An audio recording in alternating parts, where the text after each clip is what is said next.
Nous venons d'entendre un évangile dans lequel le Seigneur fait un miracle, puisqu'il marche sur l'eau. Et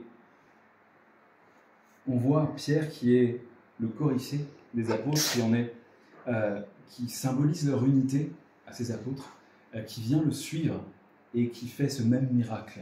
Autrement dit, la première chose que les pères ont remarqué, c'est que ça fait partie des évangiles qui nous disent que le Seigneur est avec nous jusqu'à la fin du monde, puisque la grâce qu'il nous donne, à nous, êtres humains, cette possibilité de faire des miracles, et le plus grand miracle étant de tourner son cœur vers Dieu, alors que nous avions un cœur de pierre, en faire un cœur de chair, un cœur plein d'amour pour Dieu et pour les autres. C'est le miracle le plus essentiel à obtenir dans notre vie de chrétien.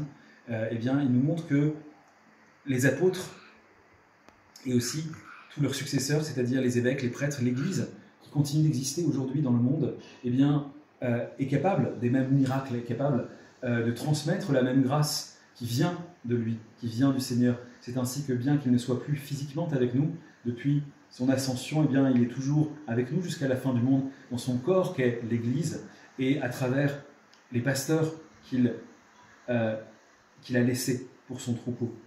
Et pourtant, Pierre, qui représente donc tous les apôtres, va avoir un moment de doute. Et au moment où il doute, il va commencer à s'enfoncer dans l'eau en criant au Sauveur de le sauver.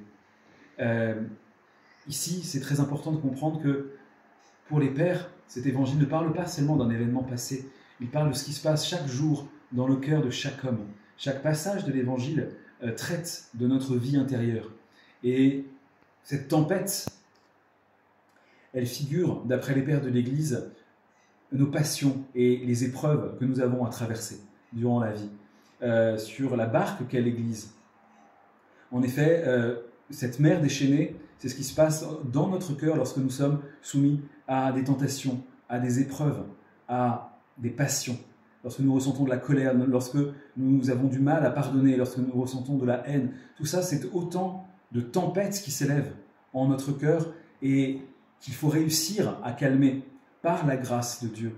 Et pourquoi est-ce que parfois, comme Saint Pierre, nous nous mettons à couler? C'est parce que nous doutons de la présence de Dieu. Ainsi, lorsque nous avons Dieu en face de nous, lorsque nous avons le Christ dans notre cœur, lorsque nous avons le regard de notre âme qui est tourné vers lui, eh bien, quelles que soient les épreuves, nous pourrons les traverser, nous pourrons les dépasser, nous pourrons marcher sur cette mer déchaînée pour arriver au rivage de la vie éternelle. Et pourtant, si jamais nous oublions de nous tourner vers Dieu, si nous négligeons la prière, si nous essayons de régler nous-mêmes nos propres problèmes, eh bien là, nous commencerons à couler. Là, nous sommes en train de manifester notre peu de foi. Souvent, je me rends compte que la foi que nous avons, nous l'avons de temps en temps, au moment où nous pensons à Dieu, au moment où nous prions. Et pourtant, dans tout le reste de notre vie quotidienne, eh bien, nous faisons comme si Dieu n'existait pas, comme si Dieu ne nous regardait pas, comme si Dieu n'était pas là. Il faudrait qu'il soit toujours le but ultime de tout ce que nous entreprenons, car ce n'est que comme ça que nous pourrons véritablement aboutir à à ce pourquoi nous sommes faits, c'est-à-dire vivre pour l'éternité, dans l'amour, par l'amour, pour l'amour, dans l'unité du Père, du Fils et du Saint-Esprit. Amen.